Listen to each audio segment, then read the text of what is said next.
Hello friends, welcome back to YouTube channel. दोस्तों, स्वागत है सभी का डिजिटल स्टडी पर। जैसे इस वीडियो में हम चर्चा करेंगे नेशनल रिक्रूटमेंट एजेंसी NRA। इसके बारे में आपने आज पूरे दिन न्यूज़ चैनल्स पर और तमाम तरह के एडिटोरियल्स वगैरह में देखा होगा, लेकिन क्या आपके उसके बारे में पूरी जानकारी मिल पाई है और क्या ये चीज़ है, किस प्रकार से ये स्टूडेंट्स के लिए लाभकारी है या फिर एक और उनकी परीक्षा लेने की तैयारी है, यहाँ पर हम देखने वाले हैं इन सभी के लिए। तो प्लीज़ वीडियो को बहुत ध्यान से देखिएगा। जो लोग हमारे चैनल पर नए हैं तो प्लीज़ चैनल को सब्सक्राइब करके बेल आइकन प्रेस कर लीजिए, ऐसे आने वाली वीडियोस की नोटिफिकेशन आपको मिलती रहे। तो पूरी वीडियो को बहुत ध्यान से देखिएगा, पूरी सारी जानकारी आपको इस वीडियो में मिल जाएगी। तो देखिए, सबसे पहले तो समझते हैं ये NRA क्यों ज़रूरी है और इसका शुरुआत कहाँ से हुई है।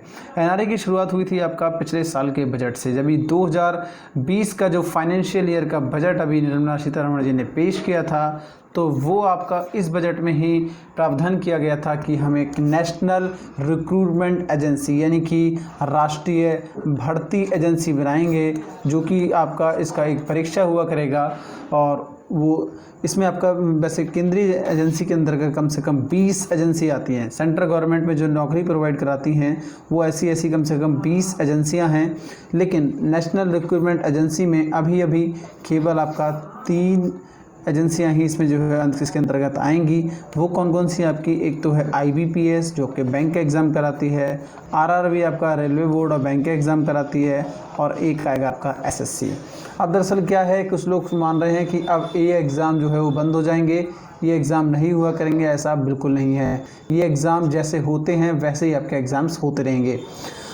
इसके साथ में आपको अब इनमें बस एक प्रावधान ये कर दिया जाएगा कि जो लोग इनमें इसके एग्ज़ाम में फॉर्म आप देखते थे कितने रुपए इसका चालान जा रहा है, जिसकी आपका चालान होता था इसका बैंक का 1150 रुपये, 1000 रुपये, 1200 रुपये, वो चीज़ अब जो है वो कम हो जाएगी। अब आपको एक बार फीस पे करनी है आपका NRA यानी कि नेशनल रिक्रूटमेंट एजेंसी की, और इस पर पे करने के बाद में इसको आपको एग्ज़ाम्स देना है। एग्ज़ाम्स आपके ज़िले में ही होगा। इसके लिए 1000 सेंटर बनाने की तैयारी की जा रही है, और यदि आप इस एग्ज़ाम्स की कट ऑफ को पार कर जाते हैं, एक बार क्वालिफाई कर जाते हैं, तब आप कोई नौकरी नहीं पालेंगे। जी हाँ, कोई नौकरी नहीं पालेंगे, तब आप केवल एलिजिबल होंगे, तब आप केवल इसके लिए तैयार होंगे कि क्या आप दूसरी विभागों में आप वैकेंसीज़ के लिए अप्लाई कर सकते हैं। तो इसका मतलब इससे फ़ायदा केवल एक ये होगा कि जो आप देखते थे कि SSC की यदि 2000 पोस्ट भी हैं तो उस पर एकदम से इतना भारी भरकम लोड हो जाता था, यानी कि हम ये कह सकते हैं कि बहुत सारे लाखों स्टूडेंट जो है वो इस पदों पर आवेदन कर सकते थे।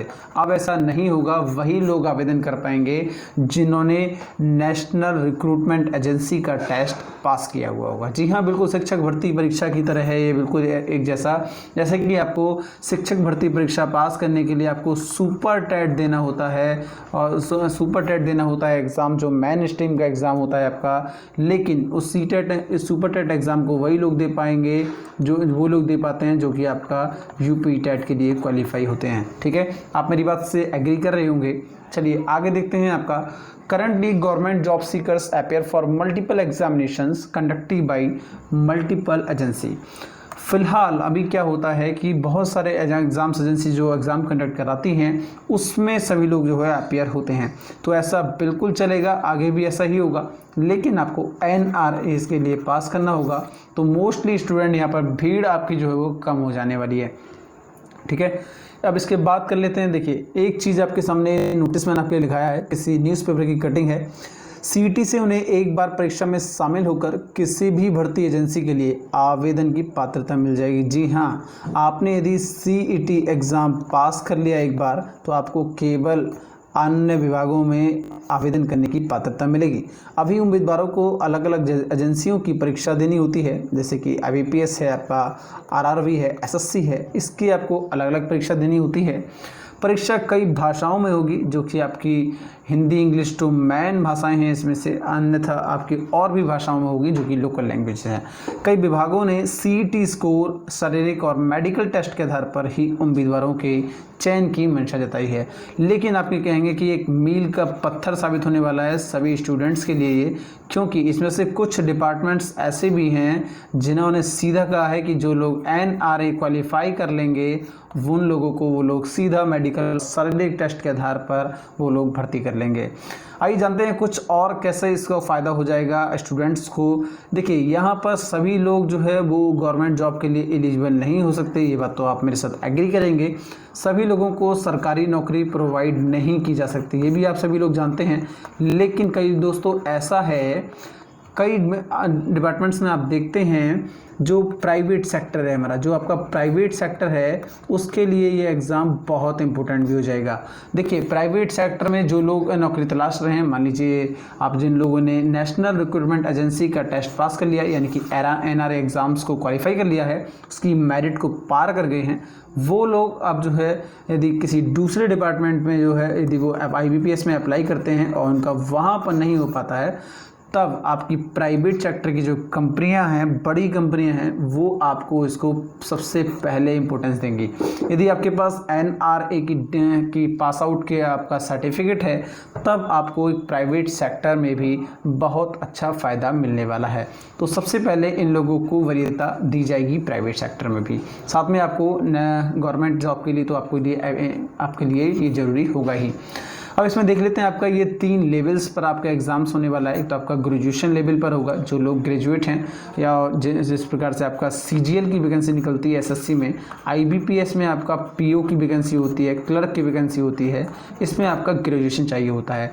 तो सबसे पहले तो एक ग्रेजुएशन के लेवल पर होगा, दूसरा आपका हायर सेकेंडरी लेवल के लिए होगा। हायर सेकेंडरी लेवल के लिए होता है आपका, जैसे आपका CHSL का एग्ज़ाम होता है SSC का, आगे भी और भी MTS जैसे एग्ज़ाम होते हैं, 4th 8th की वैकेंसी आती हैं आपका इस प्रकार की SSC के, और आपका रेलवे के कुछ एग्ज़ाम्स होते हैं।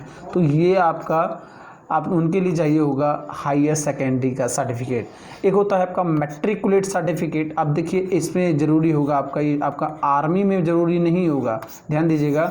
ये आपका मैट्रिकुलेशन पर आपसे जो 10th बेस पर वैकेंसी निकलती है आपका, वो आर्मी में सिलेक्शन हो जाता है 10th बेस पर, ठीक है। तो इसमें अभी नहीं कहा गया है कि क्या आर्मी और एयरफोर्स और नेवी के लिए ज़रूरी होगा या नहीं। धीरे धीरे इसमें से 20 एजेंसियां जो आती हैं उसको लिए कहा जा रहा है कि अभी 3 एजेंसियां इसके अंदर आई हैं, IBPS, RRB और SSC। धीरे धीरे कर इसमें अन्य एजेंसियों के आने की भी पूरी संभावना है। अगला पॉइंट देखते हैं हमारा, for non technical post CET shall replace the Tier 1 exam held by SSC, railway requirement board and institute of banking personal selection. ये 3 चीज़ें इसके अंदर आएंगी। सबसे पहले आपका SSC होगा, रेलवे रिक्वायरमेंट बोर्ड होगा यानी कि RRB, और आपका IBPS। आपका नेक्स्ट है पॉइंट इसमें, CET to shortlisted candidate for group B and group C post in central government. देखिए यहाँ पर ग्रुप B और ग्रुप C के लिए ये आपका टेस्ट लिया जाएगा और इसी पॉइंट पर आपको वैकेंसी प्रोवाइड की जाएगी। ध्यान दीजिए B और C के लिए आपका ज़रूरी होगा ये सर्टिफिकेट, ना कि D के लिए और ना A के लिए। चलिए आगे देखते हैं। Standard curriculum of degree and difficulties to be conducted in multiple Indian language. Multiple Indian languages में होगा ये एग्ज़ाम्स आपका 2 बार एग्ज़ाम्स होगा ईयर में। ध्यान दीजिएगा 2 बार एग्ज़ाम होगा ईयर में। जिस प्रकार से आपका सेंट्रल टैट होता है, सेंट्रल टीचर एलिजिबिलिटी टेस्ट होता है, सेम उसी प्रकार से एग्ज़ाम्स होगा जो साल में 2 बार के लिए कंडक्ट कराया जाएगा। किस महीने में कराया जाएगा ये भी नहीं साफ किया गया है, धीरे धीरे सब कुछ साफ होता हुआ नजर आएगा। Based on CET score, final selection to be made through the separated splashed Tier 2 and Tier 3 examination। आप ऐसे समझिए इस चीज़ को जैसे कि आप MTS के लिए एक CHSL की आप एक पोस्ट के लिए अप्लाई करते हैं या फिर CGL की पोस्ट के लिए अप्लाई करते हैं। मान कर चलिए कि आपको अभी CGL की पोस्ट के लिए क्या करना होता है, आपको प्री देना होता है SSC का, उसके बाद आपको मेन देना होता है और उसके बाद आपका एक रिटन एग्ज़ाम होता है, आगे एक इंटरव्यू भी होता है। तो ये सब चीज़ें होती हैं। बस इसके लिए अब ये होगा, आप CGL में डायरेक्ट अप्लाई अब तक कर सकते थे, लेकिन अब आप अप्लाई नहीं कर पाएंगे। अब आपको सबसे पहले नेशनल रिक्रूटमेंट एजेंसी का सर्टिफिकेट लेना होगा, यानी कि इस एग्ज़ाम को पास करके आपके पास सर्टिफिकेट मिल जाएगा। उस सर्टिफिकेट नंबर के बेस पर आप एसएससी की इस पोस्ट को आप अप्लाई कर सकते हैं। जो भी एग्ज़ाम्स होते हैं इसका उसको बोला जाएगा स्पेशलाइज्ड एग्जामिनेशन, जो कि आपका टीयर 2 और टीयर 3 आगे और भी हो सकते हैं, आपका इंटरव्यू भी हो सकता है, conducted by respective recruitment agency, यानी कि जो एजेंसी है तो एसएससी यदि कराती थी तो वो एसएससी ही कराएगी। आईबीपीएस अपने एग्ज़ाम्स अपने आप से कराती रहेगी जैसे वो अब तक कराते रहे हैं, ठीक है। ऐसे ही आपका आरआर भी होगा सेम एज, बस एक ये कहिए कि स्टूडेंट्स के लिए ये एक टेस्ट और बढ़ जाएगा। आगे देखते हैं इसकी वैलिडिटी कितनी होगी। तो सीईटी स्कोर कार्ड की वैलिडिटी आपकी 3 साल की होगी। ये आपके लिए 3 साल तक वैलिड रहेगा। 3 साल एक बार यदि आप इसको एग्ज़ाम्स को दे लेते हैं तब आप 3 साल तक किसी भी नौकरी के लिए अप्लाई कर सकते हैं। लेकिन यदि आप इसको हर साल देना चाहते हैं, जैसे कि आपका 6 बार कंडक्ट हो जाएगा, तब आप यदि 6 बार इसको फॉर्म भरते हैं तब जो सबसे हाईएस्ट स्कोर होगा आपका, जब जो सबसे हाईएस्ट स्कोर होगा वो आपका स्कोर माना जाएगा, ठीक है। जो सबसे हाईएस्ट स्कोर होगा वो आपका स्कोर माना जाएगा। No restrictions on number of attempt. देखिए इसमें अच्छी बात है कि इस पर कोई रेस्ट्रिक्शन नहीं लगाए हैं सिवाय आपका एज लिमिट के, लेकिन इसमें एज लिमिट बहुत जरूरी होगा। एज लिमिट तो आपका निश्चित रूप से दिया हुआ होगा, ठीक है। फिलहाल इसमें कोई भी आपका रिस्ट्रिक्शन नहीं है कि आप 10 बार अटैम्प्ट कर सकते हैं या 5 बार कर सकते हैं, 2 बार, कोई इस प्रकार की लिमिट नहीं है। आप कितनी भी बार अटैम्प्ट कर सकते हैं यदि आपकी एक प्रोस्पेक्टिव एरिया में आपकी एज आती है, ठीक है। आगे देखते हैं relaxation in upper age limit to be given candidates of SC ST OBC and जो भी आपका कैटेगरी वाइज आपको एज लिमिट में छूट दी गई है वो आपको इसमें भी देखने को मिलेगी। चलिए इससे आपका फ़ायदा क्या होगा ये भी चीज़ देख लेते हैं। गुड गवर्नेंस थ्रू ट्रांसपेरेंसी, या भी आपका प्राइम मिनिस्टर मोदी ने भी एक ट्वीट किया था। तो आपका reduce time taking in selection process, selection process के लिए आपका ये टाइम को रिड्यूस कर देगा, क्योंकि आपको कुछ तो ये पता है कि आपका वेरिफिकेशन पहले ही हो चुका है, ठीक है। वेरिफिकेशन आपका पहले ही हो जाएगा इस एग्ज़ाम्स के माध्यम से। दूसरी बात, एक क्वालिटी जो गवर्नमेंट चाह रही है कि कुछ क्वालिटी एम्प्लॉय हमारे पास आएँ, मतलब वो काफ़ी हद तक कई सारे एग्ज़ाम्स देकर आएँ, तो वो चीज़ आपको एक गवर्नमेंट के लिए फ़ायदा है, वो आपके लिए भी फ़ायदा है, हमारे देश के लिए भी फ़ायदा है। क्योंकि जो लोग यदि आपके ग्रुप बी और ग्रुप सी पर भी इतनी मेहनत कर जाएंगे, हम उनसे उम्मीद करते हैं कि वो अच्छी मेहनत करेंगे नौकरी लगने के बाद भी, ठीक है।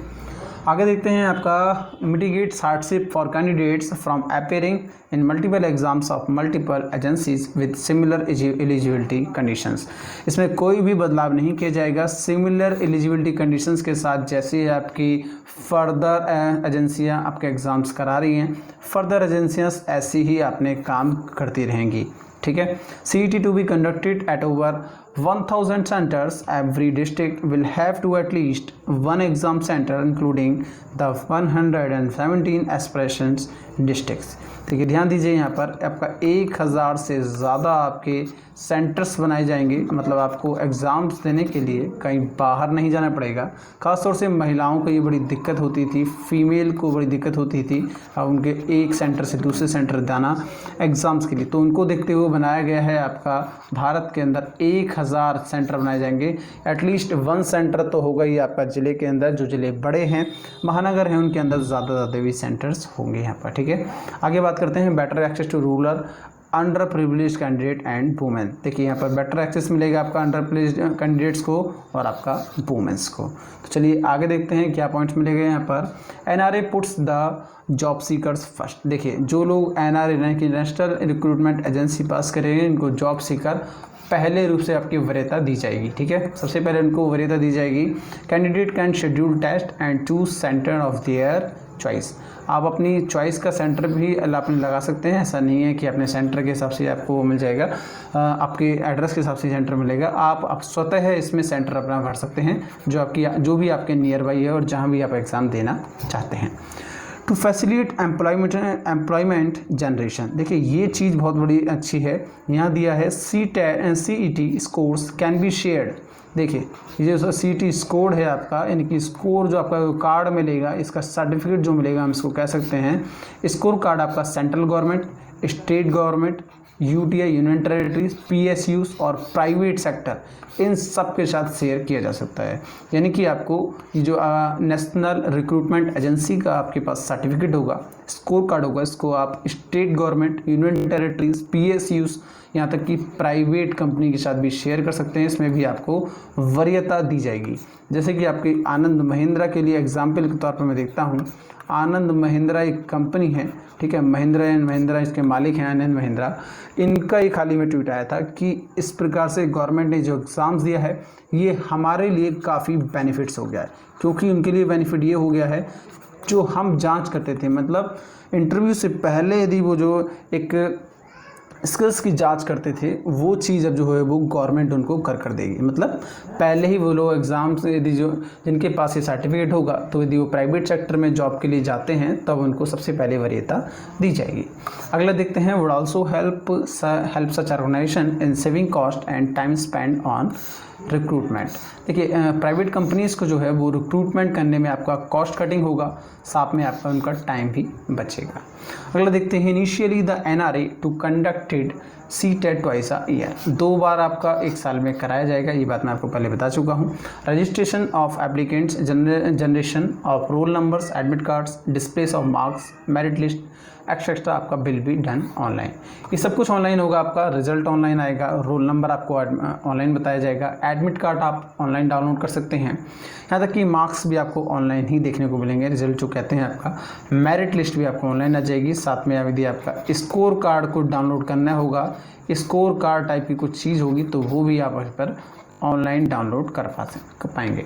अगला देखते हैं, bulk of candidate will be screened out during CTET, मतलब एक बल्क में आपका एक बड़ी संख्या में जो है स्क्रीन आउट किए जाएंगे कैंडिडेट, ठीक है, स्क्रीन आउट किए जाएंगे कैंडिडेट। एक मोटा एग्ज़ाम हो गया, ऐसे समझिए आप इसको कि जो लोग केवल शौक में डाल देते हैं, जिनकी कोई तैयारी नहीं होती है, वो लोग हर एक वैकेंसी में सबसे आगे आकर जो है वो भीड़ बढ़ा देते थे, तो वो चीज़ आपका अब एग्ज़ाम्स में देखने को नहीं मिलेगी। पूरी ट्रांसपेरेंसी के साथ अब जो है वो एग्ज़ाम्स होने की संभावना रहेगी, ठीक है। आगे देखते हैं, आपका number of candidates appearing in the specialised exams will get reduce at nearly 5% of the total number of candidates. मुझे उम्मीद है आप मेरी बात से एग्री करेंगे। तो ये सब चीज़ें आपको ये चीज़ समझ में आई होगी। आपकी नेशनल रिक्रूटमेंट एजेंसी आखिर है क्या, ये किस प्रकार से काम करेगी, स्टूडेंट्स के लिए बेनिफिशियरी है या फिर आपके लिए ये कुछ बेनिफिशियरी नहीं है, आप मुझे बताइए कमेंट बॉक्स में आपके विचार क्या हैं। इस वीडियो को यहीं पर एंड करेंगे। वीडियो अच्छा लगा हो तो लाइक और कमेंट करके इंक्रेज कीजिएगा और दूसरों के साथ भी शेयर कीजिए। वीडियो आपको अच्छा लगे तो शेयर आप जरूर कर दिया करें। चैनल को सब्सक्राइब नहीं किया तो चैनल को सब्सक्राइब करके बेल आइकन प्रेस कर दीजिए।